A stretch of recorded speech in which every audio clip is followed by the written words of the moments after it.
सत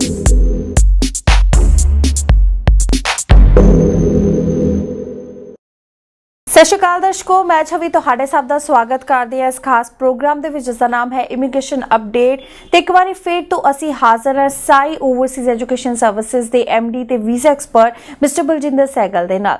जी बलजिंदर जी, सब तो पहला शो दे तुहाडा बहुत बहुत स्वागत है। इमीग्रेशन अपडेट देख रहे सारे व्यूअर्स मेरे वालों प्यार भरी सत श्री अकाल, नमस्कार जी। बलजिंदर जी, लास्ट टाइम भी तुसी प्रोग्राम दे विच आए, तुहाडी इन्फॉर्मेशन स्टूडेंट्स नूं काफ़ी ज़्यादा पसंद आई, काफ़ी ज़्यादा इस शो दे लाइक सानू मिले ने। साडे इमीग्रेशन अपडेट फेसबुक पेज ते काफ़ी ज़्यादा जिहड़े हैगे ने क्वेरीज रहीआं ने, लोकां दे फीडबैक्स रहे ने। इसलिए असीं कोशिश करदे हां उन्हां दे फीडबैक्स नूं लैके, उन्हां दे व्यूज़ नूं लैके असीं इस शो नूं थोड़ा जिहा होर सही बना सकीए, होर इन्फॉर्मेटिव बना सकीए।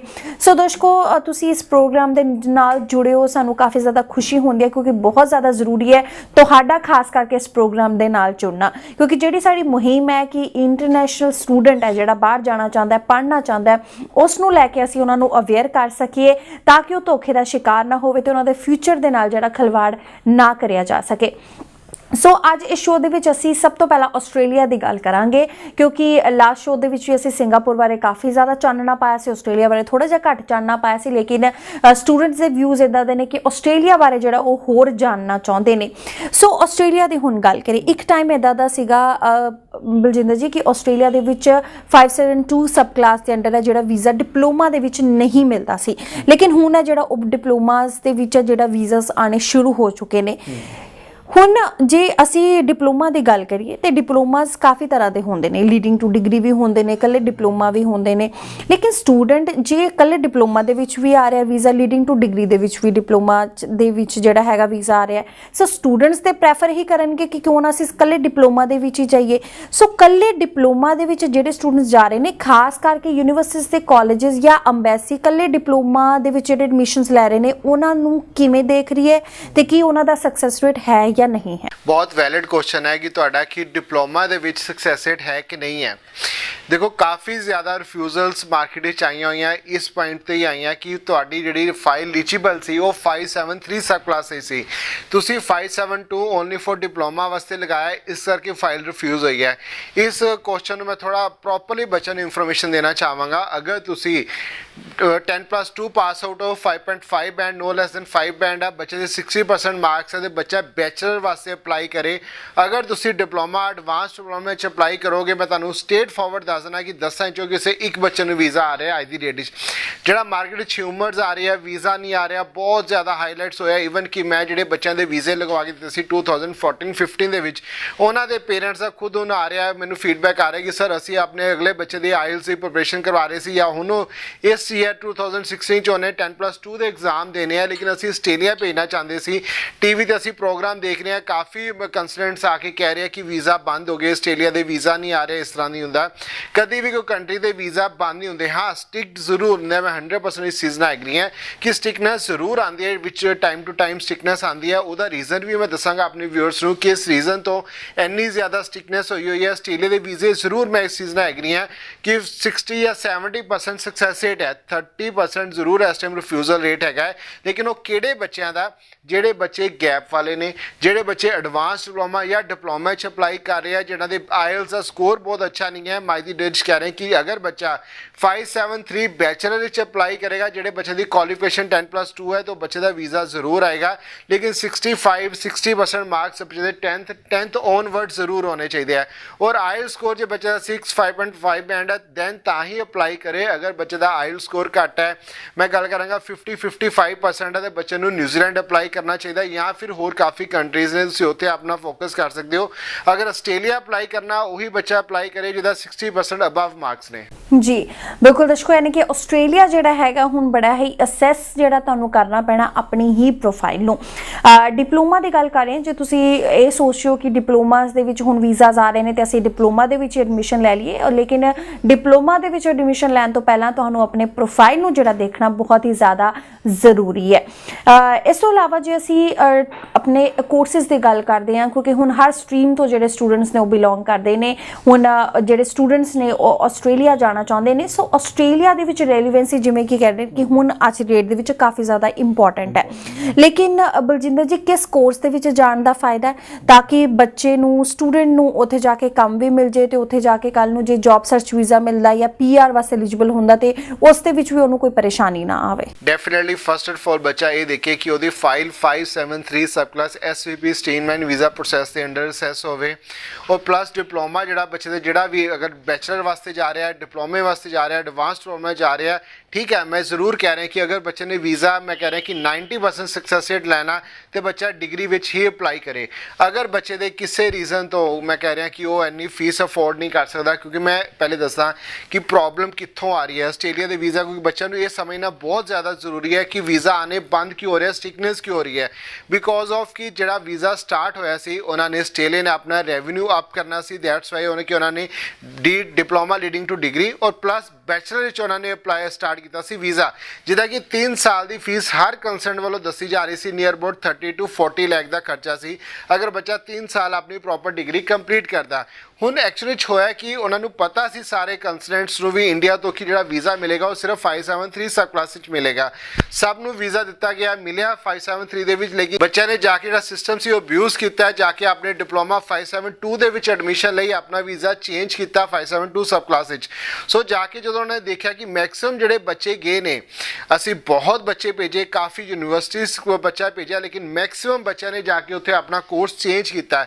ਦੈਟਸ ਵਾਈ ਕਿ ਇਹ ਰੀਜ਼ਨ ਆਇਆ ਕਿ ਜਿਹੜੇ ਬੱਚਿਆਂ ਨੂੰ ਯੂਨੀਵਰਸਿਟੀਜ਼ ਦੀ ਜਿਹੜੀ ਥਿੰਕਿੰਗ ਸੀ, ਜਿਹੜੀ ਉੱਥੋਂ ਦੀ ਐਮਬੈਸੀ ਦੀ ਥਿੰਕਿੰਗ ਸੀ, ਗਵਰਨਮੈਂਟ ਦੀ ਥਿੰਕਿੰਗ ਸੀ ਕਿ ਬੱਚਾ ਆਏਗਾ का 3 साल स्टडी करेगा, 30-40 लाख इंडियन रुपीज़ वो फीसिस पे करेगा, साडा रेवन्यू अप होएगा, वो चीज़ा नहीं होया, क्योंकि 90% बच्चों ने जाके अपने कोर्सेज उत्थे चेंज किए 572 ਦੇ ਵਿੱਚ। ਹੁਣ 573 ਦੇ ਵਿੱਚ ਜਿਹੜਾ ਕਿ 3 ਸਾਲ ਦੀ ਸਟੱਡੀ ਦਾ ਖਰਚਾ ਸੀ ਨੀਅਰ ਅਬਾਊਟ 40 ਲੱਖ, 572 ਦੇ ਵਿੱਚੋਂ 2 years ਡਿਪਲੋਮੇ ਦਾ ਜਿਹੜਾ ਖਰਚਾ ਆ ਗਿਆ ਉਹ 6 to 7 ਲੱਖ ਦਾ ਆਇਆ। ਸੋ ਦੈਟਸ ਵਾਈ ਉਹਨਾਂ ਨੇ ਇੰਡੀਆ ਵਾਸਤੇ, ਮੈਂ ਗੱਲ ਕਰਾਂ ਇੰਡੀਆ ਤੋਂ ਖਾਸ ਕਰਕੇ ਜਿਹੜੀ ਪੰਜਾਬ ਨਾਰਥ ਸਾਈਡ ਦੀ ਜਿਹੜੀ ਬੈਲਟ ਹੈ ਉਹਦੇ ਵਿੱਚ ਵੀਜ਼ਾ ਸਕਸੈਸ ਰੇਟ ਬਹੁਤ ਜ਼ਿਆਦਾ ਘੱਟ ਕਰਤਾ, ਕਿਉਂਕਿ ਮੈਕਸਿਮਮ ਜਿਹੜੇ ਬੱਚਿਆਂ ਨੇ ਆਪਣੀ ਫਾਈਲ ਵਿਡਰੋ ਕਰਵਾਈਆਂ ਜਾਂ ਆਪਣੇ ਕੋਰਸ ਚੇਂਜ ਕਰਵਾਏ ਉਹ ਮੈਕਸਿਮਮ ਬੱਚੇ ਪੰਜਾਬ, ਮੈਂ ਕਹਾਂਗਾ ਪੰਜਾਬ ਸਟੇਟ ਦੇ ਸੀ। ਦੈਟਸ ਵਾਈ ਪੰਜਾਬ ਸਟੇਟ ਨੂੰ ਇਸ ਟਾਈਮ ਵੀਜ਼ਾ ਦੇਣਾ ਮਿਲਣਾ ਬਹੁਤ ਜ਼ਿਆਦਾ ਟਫ ਹੋਇਆ ਹੈ। ਹਾਂ, ਅਗਰ ਕੋਈ ਬੱਚੇ ਦੇ ਆਇਲ ਸਕੋਰ ਬਹੁਤ ਅੱਛਾ ਹੈ दैन वो बच्चा अप्लाई करे, अदरवाइज मैं नहीं सजेस्ट करांगा कि बच्चा डिप्लोमा या अपना एडवांस डिप्लोमे च अप्लाई करे। अगर वीज़ा लेना चाहते हो डिग्री च अप्लाई करोगे तो डेफिनेटली तुहानू वीज़ा मिलने के चांसेस एज कंपैरिजन डिप्लोमा नालों काफ़ी ज़्यादा हाई रहेगा जी। बलजिंदर जी, जे असी इंटरव्यू की गल करते, क्योंकि आस्ट्रेलियन अंबैसी हुण जिहड़ा है इंटरव्यू कंडक्ट करती है, लेकिन की इंटरव्यू हुण हर स्टूडेंट दे आ रहे हैं? जे साई ओवरसीज़ की गल करें, जिन्ने भी हुण तक तुसीं वीज़ाज है जिहड़े प्रोसैस कीते ने, की हर स्टूडेंट दे तुहाडे वीज़ाज लई जिहड़े इंटरव्यू आए ने या कुछ ही स्टूडेंट्स से जिहड़े इंटरव्यू आए ने? बहुत अच्छा है, वैलिड क्वेश्चन है तुहाडा।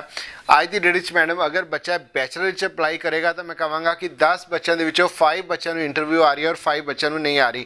अगर बच्चा 572 सब क्लास के अप्लाई कर रहा है तो 10 विचों 9 बच्चों को इंटरव्यू जरूर आ रही है। इससे तो स्ट्रेट फॉरवर्ड क्लियर हो गया कि उन्होंने खुद ही थिंकिंग है कि अगर बच्चा 573 सब क्लास अप्लाई करेगा तो वीज़ा के चांसेस बहुत ज़्यादा हाई है। और मैं पर्सनली अपने वालों बच्चों को एडवाइस कराँगा जिहड़ा कि 2016 स्टार्ट हो चुका है जैन मंथ के जिहड़ा ने अपना फाइल लगानी है, जिहड़ी कि मतलब हुण अप्रैल मार्च जाके अप्रैल मई ਦੇ ਵਿੱਚ ਬੱਚੇ ਪਾਸ ਆਊਟ ਹੋਣਗੇ, ਉਹ ਬੱਚੇ ਆਪਣੇ ਹੁਣੀ ਪੇਰੈਂਟਸ ਆਪਣੇ 6 ਮੰਥ 올ਡ 6 ਮਹੀਨੇ ਪੁਰਾਣੇ ਫੰਡ ਕਰਨ ਵਾਸਤੇ ਆਪਣੀ ਐਫਡੀਜ਼ ਕਿਸੇ ਵੀ ਨੈਸ਼ਨਲਾਈਜ਼ਡ ਬੈਂਕ ਦੇ ਵਿੱਚ ਕਰਵਾ ਦੇਣ ਤਾਂ ਕਿ ਫੰਡ ਤੁਹਾਡੇ ਜੈਨੂਇਨ ਰਹਿਣ।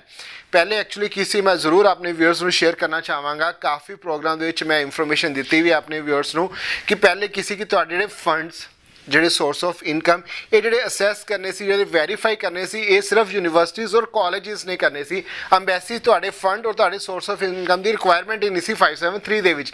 ਹੁਣ 2016 ਜਿਹੜਾ ਕਿ ਜੁਲਾਈ ਤੋਂ ਨਵਾਂ ਸਿਸਟਮ ਸਟਾਰਟ ਹੋ ਰਿਹਾ SSVP, ਉਹਦੇ ਵਿੱਚ ਜਿਹੜੇ ਫੰਡ ਆ ਉਹ ਯੂਨੀਵਰਸਿਟੀਜ਼ ਤੋਂ ਇਲਾਵਾ ਤੁਹਾਡੇ ਜਿਹੜੀ ਕਿ ਅੰਬੈਸੀ ਆ ਉਹ ਵੀ ਵੈਰੀਫਾਈ ਕਰੇਗੀ। ਸੋ ਜੈਨੂਇਨ ਫੰਡਸ ਤੁਹਾਡੇ ਹੋਣੇ ਚਾਹੀਦੇ ਆ। ਇਹ ਕਿ ਸੇਮ ਨਾਮ ਦੀ ਸਟੇਟਮੈਂਟ ਜੋ ਕਿ ਸਾਡੇ ਪੰਜਾਬ ਦੇ ਵਿੱਚ ਵੀਜ਼ਾ ਸਟਿਕਨੈਸ ਹੋਣ ਦਾ ਰੀਜ਼ਨ ਹੀ ਇਹ ਹੈ ਕਿ ਫੰਡ ਕਿਤੇ ਨਾ ਕਿਤੇ ਫੇਕ ਫੰਡ ਦਿਖਾਣੇ, ਸੇਮ ਨਾਮ ਦੀ ਸਟੇਟਮੈਂਟ ਚੱਕ ਕੇ ਲਗਾ ਲੈਣੀ, ਜਿਹੜੇ ਕਿ ਕਈ ਕੰਸਲਟੈਂਟ ਇਸ ਤਰ੍ਹਾਂ ਕਰਦੇ ਨੇ ਤਾਂ ਕਿ ਸਾਰਿਆਂ ਨੂੰ ਉਹਦਾ ਹਰਜਾਨਾ ਭੁਗਤਣਾ ਪੈਂਦਾ। ਵੀਜ਼ਾ ਸਟਿਕਡ ਬਹੁਤ ਜ਼ਿਆਦਾ ਹੁੰਦੇ ਆ। ਸੋ ਮੈਂ ਸਾਰੇ ਵਿਊਅਰਸ ਨੂੰ ਕਹਾਂਗਾ, ਸਾਰੇ ਹੀ ਪੇਰੈਂਟਸ ਨੂੰ ਜਿਹੜਾ ਨਹੀਂ ਆਪਣੇ ਬੱਚਿਆਂ ਨੂੰ ਬਾਹਰ ਭੇਜਣਾ ਕਿ ਜੈਨੂਇਨ ਆਪਣੀ ਐਫਡੀਜ਼ ਹੁਣੀ ਕਰਵਾ ਲਓ ਬੈਂਕ ਦੇ ਵਿੱਚ, ਤਾਂ ਕਿ ਤੁਹਾਡੇ ਫੰਡ 3 ਤੋਂ 6 ਮਹੀਨੇ ਤੱਕ ਤੁਹਾਡੇ ਪੁਰਾਣੇ ਫੰਡਸ ਹੋ ਜਾਣ, ਤਾਂ ਕਿ ਵੀਜ਼ੇ 'ਚ ਤੁਹਾਨੂੰ ਕੋਈ ਪ੍ਰੋਬਲਮ ਫੇਸ ਨਾ ਕਰਨੀ ਪਏ। ਜੀ ਬਿਲਕੁਲ ਦਰਸ਼ਕੋ, ਯਾਨੀ ਕਿ ਫੰਡਸ ਨੂੰ ਲੈ ਕੇ ਵੀ ਜਿਹੜਾ ਹੈਗਾ ਹੁਣ ਮੋਸਟਲੀ ਅੰਬੈਸੀਜ਼ ਜਿਹੜੀਆਂ ਕਾਫੀ ਜ਼ਿਆਦਾ ਸਟ੍ਰਿਕਟ ਹੋ ਚੁੱਕੀਆਂ ਨੇ। ਅੱਛਾ ਬਲਜਿੰਦਰ ਜੀ, ਮੋਸਟਲੀ ਕੀ ਹੁੰਦਾ ਹੈ ਕਿ ਫੰਡਸ ਨੂੰ ਲੈ ਕੇ ਬੱਚੇ ਕਾਫੀ ਜ਼ਿਆਦਾ ਮਿਸਗਾਈਡ ਹੁੰਦੇ ਨੇ। ਕਈ ਕੰਸਲਟੈਂਟ ਏਜੰਟਸ ਕਹਿੰਦੇ ਨੇ ਅਸੀਂ ਫੰਡ ਸ਼ੋ ਕਰ ਦਾਂਗੇ, ਇੰਨੇ ਪੈਸੇ ਲੱਗਣਗੇ। ਕਿ ਵਾਕਈ ਹੀ ਅੰਬੈਸੀਜ਼ ਕੁਝ ਜ਼ਿਆਦਾ ਹੀ ਫੰਡਸ ਨੂੰ ਲੈ ਕੇ ਜਿਹੜੀਆਂ ਡਿਮਾਂਡ ਕਰਦੀਆਂ ਨੇ, ਜਿਹੜੇ ਸਟੂਡੈਂਟਸ ਹੈ ਜਿਹੜੇ ਉਹ ਨਹੀਂ ਸ਼ੋ ਕਰ ਪਾਉਂਦੇ? ਹਾਂ ਬਿਲਕੁਲ ਮੈਡਮ, ਮੈਂ ਤੁਹਾਡਾ 100% ਐਗਰੀ ਹਾਂ। ਐਕਚੁਅਲੀ ਵਿੱਚ ਕੀ ਹੈ ਕਿ ਅਗਰ ਫੰਡਸ ਦੀ ਅਗਰ ਮੈਂ ਗੱਲ ਕਰਾਂ 18 ਤੋਂ 20 ਲੱਖ ਰੁਪਏ ਫੰਡ ਹੈ, ਜਿਹੜੇ ਕਿ ਤੁਸੀਂ ਆਲਮੋਸਟ 1 to 3 ਮੰਥ, ਕਿਉਂਕਿ ਡਿਪੈਂਡ ਕਰਦਾ ਯੂਨੀਵਰਸਿਟੀ ਟੂ ਯੂਨੀਵਰਸਿਟੀਜ਼। ਕਈ ਯੂਨੀਵਰਸਿਟੀਜ਼ ਦੀ ਰਿਕੁਆਇਰਮੈਂਟ ਹੈ ਕਿ ਸਾਨੂੰ 1 day old ਫੰਡ ਦੀ ਰਿਕੁਆਇਰਮੈਂਟ ਹੈ, ਕਈ ਯੂਨੀਵਰਸਿਟੀਜ਼ ਦੀ ਰਿਕੁਆਇਰਮੈਂਟ ਹੈ ਕਿ ਸਾਨੂੰ 3 ਮੰਥ ਫੰਡਸ ਪੁਰਾਣੇ ਚਾਹੀਦੇ ਆ। ਸੋ 2016 ਜੂਨ ਦੀ ਅਗਰ ਮੈਂ ਗੱਲ ਕਰਾਂ ਤਾਂ ਜੋ ਨया ਸਿਸਟਮ ਆ ਰਿਹਾ SSVP, ਉਹਦੇ ਅਕੋਰਡਿੰਗ ਹੋ ਸਕਦਾ ਹੈ ਕਿ ਫੰਡਸ ਦੀ ਰਿਕੁਆਇਰਮੈਂਟ 6 ਮੰਥ 올ਡ ਵੀ ਹੋ ਸਕਦੀ ਹੈ, ਕਿਉਂਕਿ ਅਜੇ ਕੁਝ ਸ਼ੋਰ ਨਹੀਂ ਹੈ, ਕਿਉਂਕਿ ਅਪਡੇਸ਼ਨਸ ਆਈਆਂ ਨਹੀਂ। ਜਦੋਂ ਅਪਡੇਸ਼ਨਸ ਆਉਣਗੀਆਂ ਉਹਦੇ ਅਕੋਰਡਿੰਗ ਫਿਰ ਅਸੀਂ ਪ੍ਰੋਪਰਲੀ ਦੱਸ ਪਾਵਾਂਗੇ ਕਿ ਉਹਦੇ ਫੰਡਸ ਦੀ ਰਿਕੁਆਇਰਮੈਂਟ ਕਿੰਨੀ ਰਹੇਗੀ, ਕਿੰਨੀ ਪੁਰਾਣੀ ਫੰਡਸ ਦੀ ਰਹੇਗੀ। ਅਗਰ ਮੈਂ 573 sub class SVP streamline visa process ਦੀ ਗੱਲ ਕਰਾਂ ਤਾਂ ਫੰਡ ਜਿਹੜੇ 18 ਤੋਂ 20 ਲੱਖ ਰੁਪਏ ਤੁਹਾਡੇ ਚਾਹੀਦੇ ਆ। ਅਗਰ ਤੁਸੀਂ 3 ਮੰਥ 올ਡ ਸ਼ੋ ਕਰਦੇ ਹੋ, ਸੋ ਐਜ਼ ਕੰਪੈਰੀਜ਼ਨ ਅਗਰ ਮੈਂ ਗੱਲ ਕਰਾਂ ਕਿ 3 ਮਹੀਨੇ ਪੁਰਾਣੇ ਫੰਡ ਸੀ ਤਾਂ ਕਾਫੀ ਜ਼ਿਆਦਾ ਯੂਨੀਵਰਸਿਟੀਜ਼ ਦੀ ਰਿਕੁਆਇਰਮੈਂਟ ਹੈਗੀ ਕਿ ਸਾਨੂੰ 3 ਮਹੀਨੇ ਪੁਰਾਣੇ ਫੰਡ ਚਾਹੀਦੇ ਆ। ਸੋ 3 ਮਹੀਨੇ ਪੁਰਾਣੇ ਜੈਨੂਇਨ ਫੰਡਸ ਹੋਣਗੇ ਤਾਂ ਵੀਜ਼ਾ ਸਕਸੈਸ ਰੇਟ ਜ਼ਰੂਰ ਬਹੁਤ ਜ਼ਿਆਦਾ ਹਾਈ ਰਹੇਗਾ। ਹੁਣ ਮੈਂ ਇੱਕ ਹੋਰ ਇਨਫੋਰਮੇਸ਼ਨ ਦੇਣਾ ਚਾਹਾਂਗਾ ਆਪਣੇ ਵਿਊਅਰਸ ਨੂੰ ਕਿ 573 ਦੇ ਵਿੱਚ ਜ਼ਰੂਰ ਇਹ ਗੱਲ 100% ਠੀਕ ਹੈ ਕਿ ਤੁਹਾਡੀ ਜਿਹੜੀ ਯੂਨੀਵਰਸਿਟੀਜ਼ ਨੂੰ ਤੁਹਾਡੇ ਫੰਡ ਦੀ ਵੈਰੀਫਿਕੇਸ਼ਨ ਕਰਨ ਦੀ ਪਾਵਰ ਹੈ, ਲੇਕਿਨ ਕਈ ਕੇਸ ਦੇ ਵਿੱਚ ਹੁਣ ਤੋਂ ਹੀ ਯੂਨੀਵਰਸਿਟੀਜ਼ ਤੋਂ ਬਾਅਦ ਅੰਬੈਸੀ ਨੇ ਵੀ ਫੰਡ ਦੀ ਡਿਮਾਂਡ ਕਰਨੀ ਸ਼ੁਰੂ ਕਰਤੀ ਹੈ ਕਿ ਜਿਹੜੇ ਤੁਸੀਂ ਫੰਡ ਯੂਨੀਵਰਸਿਟੀਜ਼ ਨੂੰ ਦਿਖਾਏ ਸੀ ਉਹ ਸਾਨੂੰ ਮੇਲ ਕਰੋ। ਸੋ ਇਸ ਕਰਕੇ ਜੈਨੂਇਨ ਫੰਡਸ ਦਿਖਾਓ, ਸੇਮ ਨਾਮ ਦੀ ਸਟੇਟਮੈਂਟ ਚੱਕ ਕੇ ਗਲਤ ਫੰਡ ਨਾ ਦਿਖਾਓ, ਕਿਉਂਕਿ ਇੱਕ ਗਲਤ ਫੰਡ ਦਿਖਾਉਣ ਦੇ ਨਾਲ ਬਾਕੀਆਂ ਤੇ ਵੀ ਉਸ ਦਾ ਬਹੁਤ ਅਸਰ ਜਾਏਗਾ ਔਰ ਬਾਕੀ ਕੇਸ ਵੀ ਉਹਨੇ ਹੀ ਡੀਪਲੀ ਮੈਂ ਕਹਾਂਗਾ ਉਹਨਾਂ ਦੀ ਵੈਰੀਫਿਕੇਸ਼ਨ ਹੋਏਗੀ। ਤੇ ਕਿਤੇ ਨਾ ਕਿਤੇ ਜਿਵੇਂ ਕਿ ਨਿਊਜ਼ੀਲੈਂਡ ਦੀ ਐਗਜ਼ਾਮਪਲ ਦਵਾਂ, ਜੈਨੂਇਨ ਫੰਡਸ ਵਾਲਿਆਂ ਦੇ ਵੀ ਉਹਨਾਂ ਨੇ ਕੇਸ ਰਿਫਿਊਜ਼ ਕਰਤੇ ਐਮਬੈਸੀ ਨੇ ਕਿ ਸਾਨੂੰ ਤੁਹਾਡੇ ਫੰਡ ਜੈਨੂਇਨ ਨਹੀਂ ਲੱਗ ਰਹੇ। ਖੁਦ ਮੇਰੇ ਕੋਲ ਇਸ ਤਰ੍ਹਾਂ ਦੇ ਕੇਸਿਸ ਆਏ ਆ ਜਿਨ੍ਹਾਂ ਦਾ ਕੇਸ ਰਿਫਿਊਜ਼ ਹੋਇਆ ਨਿਊਜ਼ੀਲੈਂਡ ਦਾ। ਉਹਨਾਂ ਦਾ ਕਹਿਣਾ ਸੀ ਫੰਡ ਅਸੀਂ ਖੁਦ ਸ਼ੋ ਕੀਤੇ ਆ, ਉਹ ਸਾਡੇ 6 ਮੰਥ ਪੁਰਾਣੇ ਫੰਡ ਸੀ, ਤਦ ਵੀ ਸਾਡਾ ਕੇਸ ਰਿਫਿਊਜ਼ ਹੋ ਗਿਆ।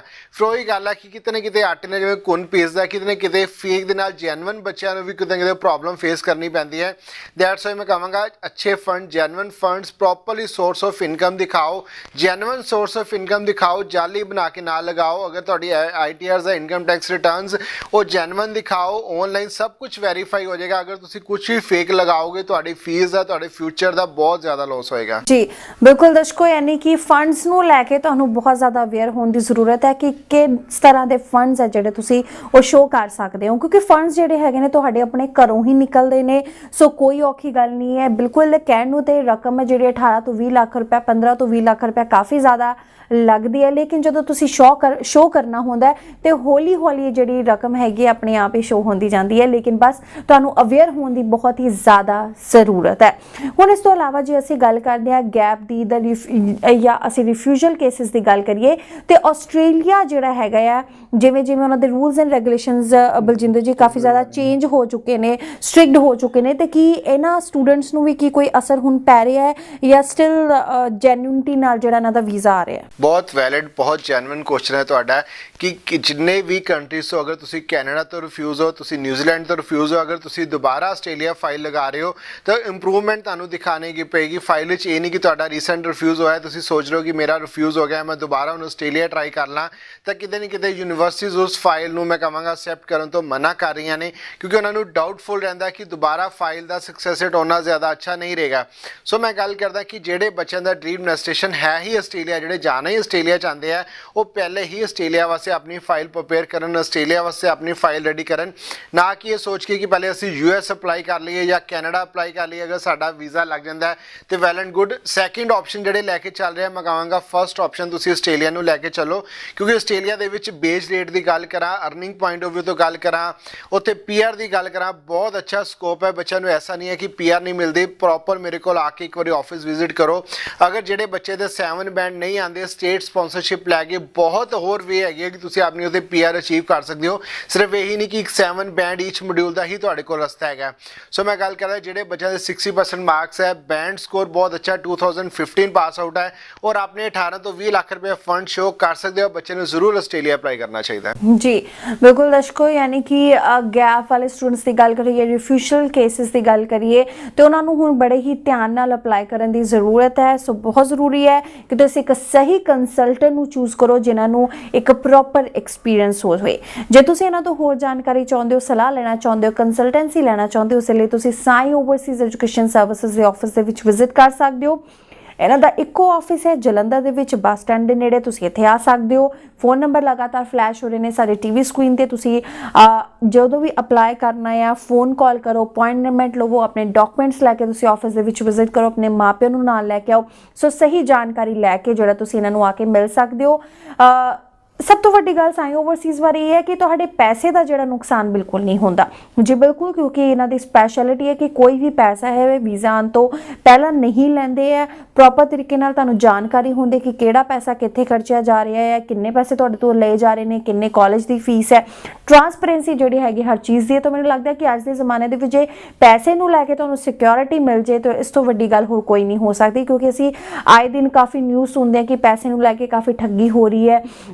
ਬਹੁਤ ਇਹੋ ਜਿਹੇ ਕੇਸਿਸ ਹੋ ਚੁੱਕੇ ਨੇ ਕਿ ਜਿਹੜੇ ਸਟੂਡੈਂਟਸ ਨੇ ਜਾਂ ਕੋਈ ਹੋਰ ਇੱਦਾਂ ਦੇ ਜਿਹੜੇ ਐਪਲੀਕੈਂਟਸ ਨੇ ਉਹ ਇੱਥੋਂ ਤੱਕ ਕਿ ਸੁਸਾਈਡ ਵੀ ਜਿਹੜੀ ਹੈਗੀ ਕਮਿਟ ਕਰ ਰਹੇ ਨੇ। ਬੜਾ ਦੁੱਖ ਹੁੰਦਾ ਹੈ ਕਿਉਂਕਿ ਇਸ ਸ਼ੋਅ ਦੇ ਵਿੱਚ ਆ ਕੇ ਅਸੀਂ ਤੁਹਾਨੂੰ ਹੁਣ ਤੱਕ ਇੰਨਾ ਅਵੇਅਰ ਕਰ ਚੁੱਕੇ, ਲੇਕਿਨ ਉਸ ਤੋਂ ਬਾਅਦ ਵੀ ਜੇ ਤੁਸੀਂ ਸਹੀ ਡਿਸੀਜਨ ਨਹੀਂ ਲੈ ਪਾਉਂਦੇ ਤੇ ਕਾਫੀ ਜ਼ਿਆਦਾ ਦੁੱਖ ਹੁੰਦਾ ਹੈ। ਇਸ ਲਈ ਮੇਰੀ ਹੰਬਲ ਰਿਕੁਐਸਟ ਹੈ ਕਿ ਸ਼ੋਅ ਨੂੰ ਦੇਖਿਆ ਕਰੋ, ਹਰ ਇੱਕ ਇਨਫੋਰਮੇਸ਼ਨ ਨੂੰ ਤੁਸੀਂ ਨੋਟ ਕਰਿਆ ਕਰੋ ਤੇ ਉਸ ਤੋਂ ਬਾਅਦ ਹੀ ਜਿਹੜਾ ਆਪਣੇ ਕੰਸਲਟੈਂਟ ਨੂੰ ਤੁਸੀਂ ਚੂਜ਼ ਕਰੋ।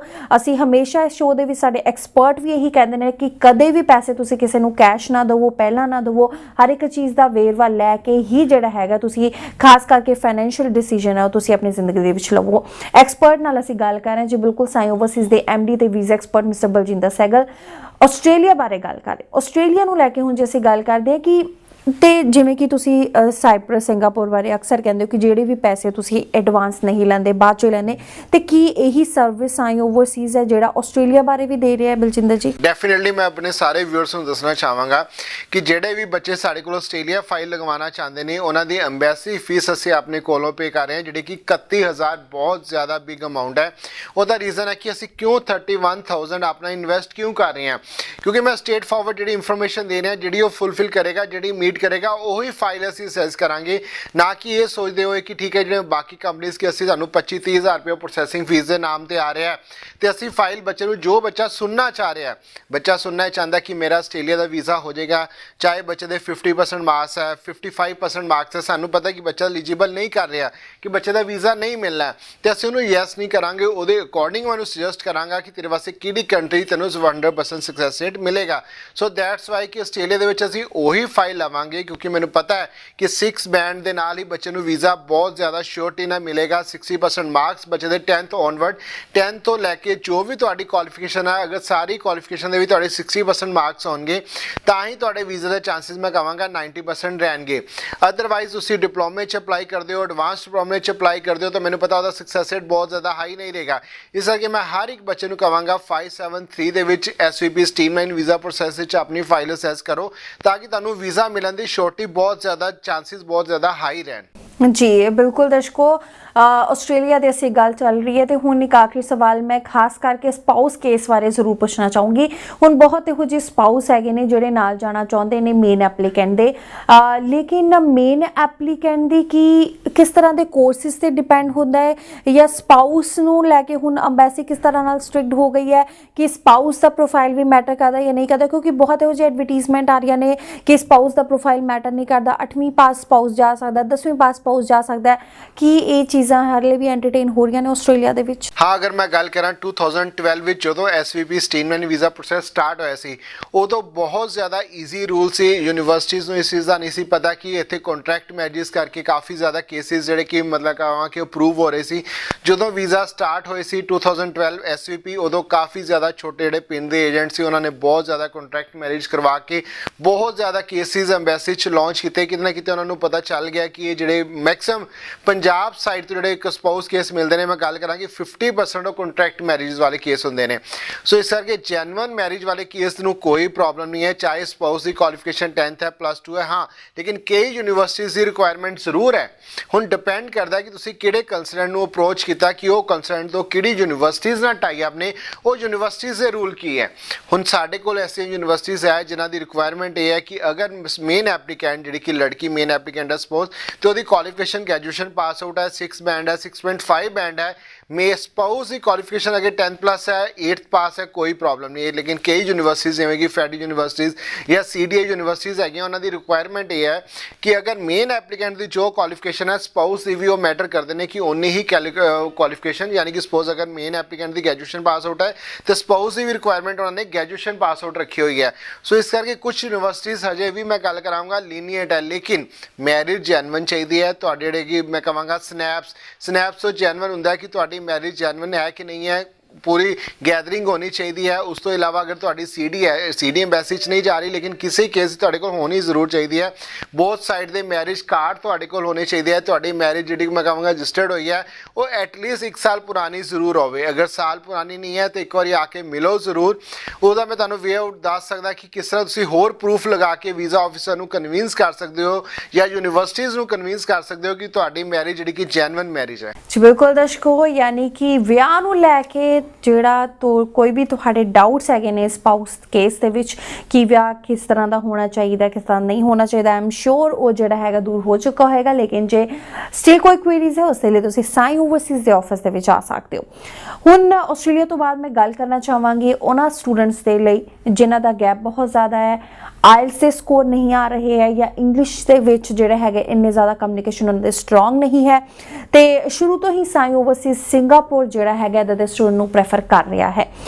ਲੇਕਿਨ ਇੱਕ ਗੱਲ ਜ਼ਰੂਰ ਮੈਂ ਸਿੰਗਾਪੁਰ ਬਾਰੇ ਪੁੱਛਣਾ ਚਾਹਾਂਗੀ ਬਲਜਿੰਦਰ ਜੀ, ਜਿਵੇਂ ਕਿ ਅਸੀਂ ਆਮ ਤੌਰ ਤੇ ਕਹਿੰਦੇ ਜਿਨ੍ਹਾਂ ਬੱਚਿਆਂ ਦੇ ਆਇਲਸ ਸਕੋਰ ਨਹੀਂ ਹੈ, ਕਮਿਊਨੀਕੇਸ਼ਨ ਸਕਿੱਲ ਸਟਰੋਂਗ ਨਹੀਂ ਹੈ, ਇੱਦਾਂ ਦੇ ਸਟੂਡੈਂਟ ਜਿਹੜੇ ਸਿੰਗਾਪੁਰ ਜਾ ਸਕਦੇ ਨੇ। ਲੇਕਿਨ ਵਾਈ ਸਿੰਗਾਪੁਰ ਹੀ ਕਿਉਂ? ਕਿਉਂਕਿ ਸਿੰਗਾਪੁਰ ਦੇ ਵਿੱਚ ਹਿੰਦੀ ਚੱਲਦੀ ਹੈ, ਪੰਜਾਬੀ ਚੱਲਦੀ ਹੈ, ਕਿ ਉੱਥੇ ਇੰਗਲਿਸ਼ ਬੋਲਣ ਦੀ ਲੋੜ ਨਹੀਂ ਹੈਗੀ ਹੈ।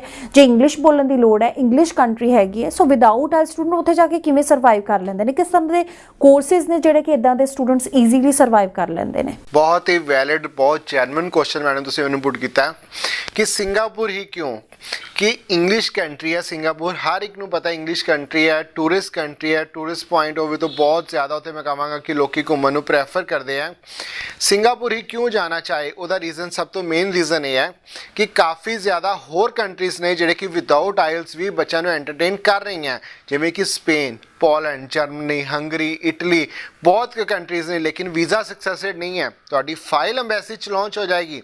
बहुत कंसर्न इस तरह के जिहड़े कि मैं कहांगा अप्रोच कर रहे हैं, पोलैंड की बड़ी ऐड कर रहे हैं, स्पेन की बोर्ड ऐड कर रहे हैं, फ्रांस की ऐड हो रही है, US की ऐड हो रही है, होर कंट्रीज़ जिवें कि पहले न्यूजीलैंड की भी बहुत ऐड हुई है। लेकिन वीज़ा न्यूजीलैंड का जरूर मिले, लेकिन बाकी 4 कंट्रीज़ जिहड़ियां तुहानूं मैं दसियां उन्होंने सक्सैस रेट आलमोस्ट कि अगर तुसीं 100 फाइल लगाते हो तो 2 या 3% सक्सैस रेट तुहानूं मिलेगा। सिर्फ 100 ਦੇ ਵਿੱਚ 2 ਜਾਂ 3 ਬੱਚਿਆਂ ਨੂੰ ਅਪਰੂਵਲ ਮਿਲਦੀ ਹੈ, ਬਾਕੀ ਸਾਰਿਆਂ ਨੂੰ ਰਿਫਿਊਜ਼ਲ ਮਿਲਦੀ ਹੈ। ਮੇਰੇ ਕੋਲ ਬਹੁਤ ਬੱਚੇ ਵਿਜ਼ਿਟ ਕਰਦੇ ਆ ਜਿਨ੍ਹਾਂ ਤੱਕ ਸਪੇਨ ਤੋਂ, ਪੋਲੈਂਡ ਤੋਂ, ਹੰਗਰੀ ਤੋਂ, ਇਸ ਕੰਟਰੀਜ਼ ਤੋਂ ਵੀਜ਼ਾ ਰਿਫਿਊਜ਼ ਹੋਇਆ ਤੇ ਜਦੋਂ ਮੇਰੇ ਆਫਿਸ ਵਿਜ਼ਿਟ ਕਰਦੇ ਆ ਮੈਂ 1-2 ਕੰਪਨੀਜ਼ ਦਾ ਹੀ ਉਹਨਾਂ ਕੋਲ ਨਾਮ ਲੈਣਾ ਕਿ ਸਰ ਤੁਸੀਂ ਇਸ ਕੰਪਨੀ ਕੋ ਅਪਲਾਈ ਕੀਤਾ ਸੀ। ਬੱਚਾ 1 ਮਿੰਟ ਇੱਕਦਮ ਘਬਰਾ ਕੇ, ਸਰ ਤੁਹਾਨੂੰ ਕਿੱਦਾਂ ਪਤਾ ਕਿ ਮੈਂ ਇਸ ਕੰਪਨੀ ਤੋਂ ਅਪਲਾਈ ਕੀਤਾ? ਕਿਉਂਕਿ ਸਾਨੂੰ ਪਤਾ ਹੈ ਕਿ ਮੈਕਸਿਮਮ ਦੇਖੋ ਤੁਸੀਂ ਘਰ ਬੈਠੇ ਆਪਣੀ ਫਾਈਲ ਅਸੈਸ ਕਰ ਸਕਦਾ ਹਰ ਸਟੂਡੈਂਟ। ਜਿਵੇਂ ਕਿ ਅਗਰ ਮੈਂ ਗੱਲ ਕਰਾਂ ਆਸਟ੍ਰੇਲੀਆ ਦੇ ਵਿੱਚ ਅੱਜ ਹਰ ਇੱਕ ਬੱਚੇ ਨੂੰ ਪਤਾ ਚੱਲ ਚੁੱਕਾ, ਹਰ ਇੱਕ ਸਟੂਡੈਂਟ ਦੇ ਪੇਰੈਂਟਸ ਨੂੰ ਪਤਾ ਚੱਲ ਚੁੱਕਾ ਕਿ ਆਸਟ੍ਰੇਲੀਆ ਦੇ ਵਿੱਚ ਸਟਿਕਨੈਸ ਹੋ ਚੁੱਕੀ ਹੈ। ਇਸੇ ਤਰ੍ਹਾਂ ਹੀ ਤੁਸੀਂ ਦੇਖੋ ਕਿ ਜਦੋਂ ਟੀਵੀ ਦੇ ਕੰਸਰਟ ਆਉਂਦੇ ਆ, ਕਿਹੜੀ ਕੰਟਰੀ ਨੂੰ ਪ੍ਰਮੋਟ ਕਰਦੇ ਆ, ਮੈਕਸਿਮਮ ਜਿਹੜੀ ਕੰਟਰੀ ਨੂੰ ਪ੍ਰਮੋਟ ਕੀਤਾ ਜਾਂਦਾ ਹੈ, ਦੈਟਸ ਮੀਨ ਕਿ ਉਸ ਕੰਟਰੀ ਦੇ ਰੂਲ ਜਿਹੜੇ ਆ ਕਿ ਉਹ ਈਜ਼ੀ ਹੈ, ਉਸ ਕੰਟਰੀ ਦਾ ਵੀਜ਼ਾ ਸਕਸੈਸ ਰੇਟ ਬਹੁਤ ਜ਼ਿਆਦਾ ਹਾਈ ਹੈ। ਹੁਣ ਅਗਰ ਮੈਂ ਗੱਲ ਕਰਾਂ ਪੋਲੈਂਡ ਦੀ, ਸਪੇਨ ਦੀ, ਤੁਸੀਂ ਦੇਖੋ ਕਿ ਇੱਕ ਦੋ ਕੰਪਨੀਜ਼ ਹੀ ਜਿਹੜੇ ਕਿ ਇਹਨੂੰ ਪ੍ਰਮੋਟ ਕਰ ਰਹੀਆਂ, ਜਦ ਕਿ ਕੈਨੇਡਾ ਨੂੰ ਹਰ ਬੰਦਾ ਪ੍ਰਮੋਟ ਕਰ ਰਿਹਾ, ਆਸਟ੍ਰੇਲੀਆ ਨੂੰ ਹਰ ਕੰਸਲਟੈਂਟ ਪ੍ਰਮੋਟ ਕਰ ਰਿਹਾ, ਸਿੰਗਾਪੁਰ ਨੂੰ ਹਰ ਕੰਸਲਟੈਂਟ ਪ੍ਰਮੋਟ ਕਰ ਰਿਹਾ, ਸਾਈਪਰਸ ਨੂੰ ਪ੍ਰਮੋਟ ਕੀਤਾ ਜਾ ਰਿਹਾ। ਇਹਦਾ ਮਤਲਬ ਕਿ ਇਸ ਕੰਟਰੀ ਦਾ ਸਕਸੈਸ ਰੇਟ ਬਹੁਤ ਜ਼ਿਆਦਾ ਹਾਈ ਹੈ। ਹੁਣ ਬੱਚਾ ਜਾਂਦਾ ਕਿ ਨਹੀਂ ਮੈਂ ਜਾਣਾ ਹੀ ਪੋਲੈਂਡ ਹੈ, ਮੈਂ ਜਾਣਾ ਹੀ ਸ਼ੈਂਗਨ ਕੰਟਰੀ ਹੈ, ਲੇਕਿਨ ਤੁਹਾਨੂੰ ਵੀਜ਼ਾ ਹੀ ਨਹੀਂ ਮਿਲ ਰਿਹਾ। ਤੁਹਾਡੇ ਕੋਲ ਵੀਜ਼ਾ ਅਪਲਾਈ ਕਰਨ ਵਾਸਤੇ ਜਿਹੜੀ ਕੰਪਨੀਜ਼ ਕਹਿੰਦੀਆਂ ਨੇ ਕਿ ਸਾਡੇ ਕੋਲ ਅਪਲਾਈ ਕਰੋ, ਅਸੀਂ ਤੁਹਾਨੂੰ ਸਪੇਨ ਦਾ, ਪੋਲੈਂਡ ਦਾ ਵੀਜ਼ਾ ਲੈ ਕੇ ਦੇਵਾਂਗਾ। ਮੈਂ ਬੱਚਿਆਂ ਨੂੰ ਸਮਝਾਦਾ ਤਾਂ ਕਿ ਉਹ ਠੱਗੀ ਦੇ ਸ਼ਿਕਾਰ ਨਾ ਹੋਣ। ਉਹ ਕੰਪਨੀ ਤੁਹਾਡੇ ਕੋਲ 20 ਤੋਂ 25,000 ਰੁਪਏ ਪ੍ਰੋਸੈਸਿੰਗ ਫੀਸ ਦੇ ਨਾਮ ਤੇ ਚਾਰਜ ਕਰਦੀਆਂ। ਉਸ ਤੋਂ ਬਾਅਦ ਕਾਲਜ ਦੀ ਫੀਸ ਤੁਹਾਡੀ ਬਿਫੋਰ ਵੀਜ਼ਾ ਲੱਗਣ ਤੋਂ ਪਹਿਲੇ ਤੁਹਾਡੀ ਕਾਲਜ ਦੀ ਫੀਸ ਕਾਲਜ ਨੂੰ ਟ੍ਰਾਂਸਫਰ ਹੁੰਦੀ ਹੈ, ਪਹਿਲੇ ਜਾਂਦੀ ਹੈ। ਅਗਰ ਤੁਹਾਡਾ ਵੀਜ਼ਾ ਰਿਫਿਊਜ਼ ਹੁੰਦਾ ਹੈ, ਜਿਹੜਾ ਕਿ 99% ਹੋਣਾ ਹੀ ਹੈ, ਰਿਫਿਊਜ਼ ਹੋਣ ਤੋਂ ਬਾਅਦ ਤੁਹਾਡੇ 3 ਤੋਂ 3.5 ਲੱਖ ਰੁਪਏ ਜਿਹੜੀ ਕਾਲਜ ਨੂੰ ਫੀਸ ਗਈ ਹੋਈ ਹੈ, ਲੱਖ ਤੋਂ 1.25 ਲੱਖ ਰੁਪਏ ਤੱਕ ਤੁਹਾਡੀ ਫੀਸ ਕੱਟ ਕੇ ਵਾਪਸ ਆਉਂਦੀ ਹੈ। ਯਾਨੀ ਕਿ ਇੱਕ ਬੱਚੇ ਨੂੰ ਐਟਲੀਸਟ ਘੱਟ ਤੋਂ ਘੱਟ 1.5 ਤੋਂ ਪੌਣੇ 2 ਲੱਖ ਰੁਪਏ ਦਾ ਲਾਸ ਹੈ। ਅਗਰ ਤੁਸੀਂ ਬੱਚਾ ਘਰ ਬੈਠੇ ਸਮਝ ਸਕਦਾ ਹੈ ਕਿ ਅਗਰ ਸਾਈ ਓਵਰਸੀਜ਼ ਹੋਰ ਇੰਨੀਆਂ ਸਾਰੀਆਂ ਵੱਡੀਆਂ ਕੰਪਨੀਜ਼ ਨੇ ਪੰਜਾਬ ਦੇ ਵਿੱਚ, ਪੂਰੇ ਨਾਰਥ ਸਾਈਡ ਦੇ ਵਿੱਚ ਐਡੀਆਂ ਕੰਪਨੀਜ਼ ਬੈਠੀਆਂ ਹੋਈਆਂ ਨੇ, ਉਹ ਕਿਉਂ ਨਹੀਂ ਪ੍ਰਮੋਟ ਕਰ ਰਹੀਆਂ ਪੋਲੈਂਡ ਨੂੰ, ਸਪੇਨ ਨੂੰ? ਉਹ ਇਸ ਕਰਕੇ ਨਹੀਂ ਕਰ ਰਹੀਆਂ ਕਿ ਉਹਨਾਂ ਨੂੰ ਪਤਾ ਸਕਸੈਸ ਰੇਟ ਨਹੀਂ ਹੈ। ਹੁਣ ਸਿੰਗਾਪੁਰ ਕਿਉਂ ਜਾਇਆ ਜਾਏ? ਕਿਉਂਕਿ ਸਿੰਗਾਪੁਰ ਦੇ ਵਿੱਚ ਸਕਸੈਸ ਰੇਟ ਬਹੁਤ ਜ਼ਿਆਦਾ ਅੱਛਾ ਹੈ, ਬੱਚਾ ਅੱਛੀ ਅਰਨਿੰਗ ਕਰ ਸਕਦਾ ਹੈ, ਬੱਚਾ ਅੱਛਾ ਉੱਥੇ ਆਪਣਾ ਫਿਊਚਰ ਦੇਖ ਸਕਦਾ ਹੈ, ਇੰਟਰਨੈਸ਼ਨਲ ਐਕਸਪੋਜ਼ਰ ਗੇਨ ਕਰ ਸਕਦਾ। ਜਿਵੇਂ ਕਿ ਤੁਹਾਡਾ ਕੁਐਸਚਨ ਸੀ ਕਿ ਉਹ ਇੰਗਲਿਸ਼ ਕੰਟਰੀ ਹੈ, ਡੈਫੀਨਿਟਲੀ ਸਿੰਗਾਪੁਰ ਇੰਗਲਿਸ਼ ਕੰਟਰੀ ਹੈ। ਤੁਹਾਡੀ ਇੰਗਲਿਸ਼ ਦੀ ਇੰਪਰੂਵਮੈਂਟ ਹੋਏਗੀ, ਉੱਥੇ ਜਾ ਕੇ ਤੁਸੀਂ ਇੰਟਰਨੈਸ਼ਨਲ ਐਕਸਪੋਜ਼ਰ ਗੇਨ ਕਰ ਸਕਦੇ ਹੋ। ਉਸ ਤੋਂ ਬਾਅਦ ਤੁਸੀਂ ਉੱਥੇ ਵੀ ਆਪਣਾ ਵੀਜ਼ਾ ਐਕਸਟੈਂਡ ਕਰਵਾ ਸਕਦੇ ਹੋ 1 ਸਾਲ ਤੋਂ ਬਾਅਦ।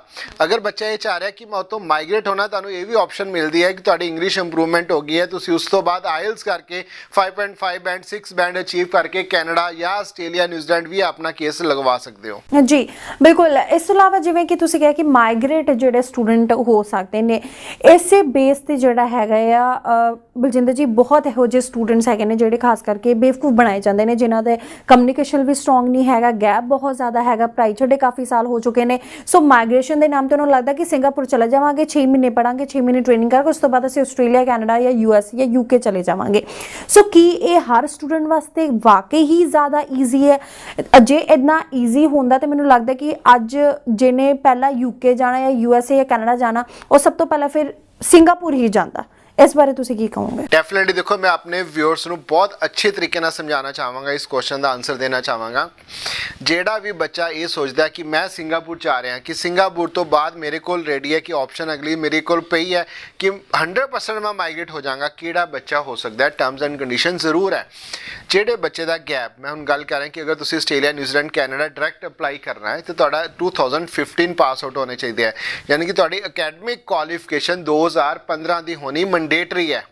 ਅਗਰ ਬੱਚੇ ਦਾ ਗੈਪ ਹੈ, ਗੈਪ ਤੁਹਾਡਾ ਹੈਗਾ 3-4 ਸਾਲ ਦਾ, ਡੈਫੀਨਿਟਲੀ ਫਿਰ ਤੁਸੀਂ ਜਾ ਕੇ ਸੋਚ ਸਕਦੇ ਹੋ ਕਿ ਮੈਂ ਸਿੰਗਾਪੁਰ ਜਾ ਕੇ ਅੱਗੋਂ ਮਾਈਗ੍ਰੇਸ਼ਨ ਦੀ ਆਪਸ਼ਨ ਲੈ ਸਕਦਾ। ਜਿਹੜੇ ਬੱਚੇ ਦਾ ਗੈਪ 8-10-12 ਸਾਲ ਦਾ ਹੈ, ਜਿਵੇਂ ਕਿ ਮੈਂ ਹਰ ਪ੍ਰੋਗਰਾਮ ਵਿੱਚ ਦੱਸ ਰਿਹਾ ਕਿ ਸਿੰਗਾਪੁਰ ਵਾਸਤੇ ਤੁਸੀਂ 34-35 ਸਾਲ ਦਾ ਏਜ ਵਾਲਾ ਪਰਸਨ ਵੀ ਆਪਣਾ ਕੇਸ ਅਪਲਾਈ ਕਰ ਸਕਦਾ ਹੈ, ਲੇਕਿਨ ਉਹ ਬੱਚੇ ਨੂੰ ਮਾਈਗ੍ਰੇਸ਼ਨ ਨਹੀਂ ਮਿਲੇਗੀ। ਲੇਕਿਨ ਉਹ ਬੱਚੇ ਨੂੰ ਜਾਣ ਦਾ ਬੈਨੀਫਿਟ ਕੀ ਹੈ, ਇਹ ਵੀ ਮੇਰੇ ਕੋਲ ਜ਼ਰੂਰ ਸਮਝ ਲੈਣਾ। ਅਗਰ ਪਰਸਨ ਦੀ ਕੁਆਲੀਫਿਕੇਸ਼ਨ 10+2 ਜਾਂ 10th ਕੁਆਲੀਫਿਕੇਸ਼ਨ ਹੈ ਤੇ ਉਹ ਆਪਣਾ ਜਾਏਗਾ ਡਿਪਲੋਮਾ ਵਾਸਤੇ। ਡਿਪਲੋਮਾ ਕੰਪਲੀਟ ਕਰਨ ਤੋਂ ਬਾਅਦ ਅਗਲੇ ਸਾਲ ਯਾਨੀ ਕਿ ਨੈਕਸਟ ਈਅਰ 1 ਸਾਲ ਦੀ ਉਹਨੂੰ ਸਟੱਡੀ ਹੋਰ ਕਰਨੀ ਪਏਗੀ, ਜਿਹੜੀ ਕਿ ਐਡਵਾਂਸ ਡਿਪਲੋਮਾ ਹੈ। 2 ਸਾਲ ਦੀ ਸਟੱਡੀ ਕਰਨ ਤੋਂ ਬਾਅਦ ਬੱਚਾ ਐਸ ਪਾਸ ਵਾਸਤੇ ਐਲੀਜੀਬਲ ਹੈ। ਐਸ ਪਾਸ ਮੀਨਸ ਸਕਿਲਡ ਪਾਸ।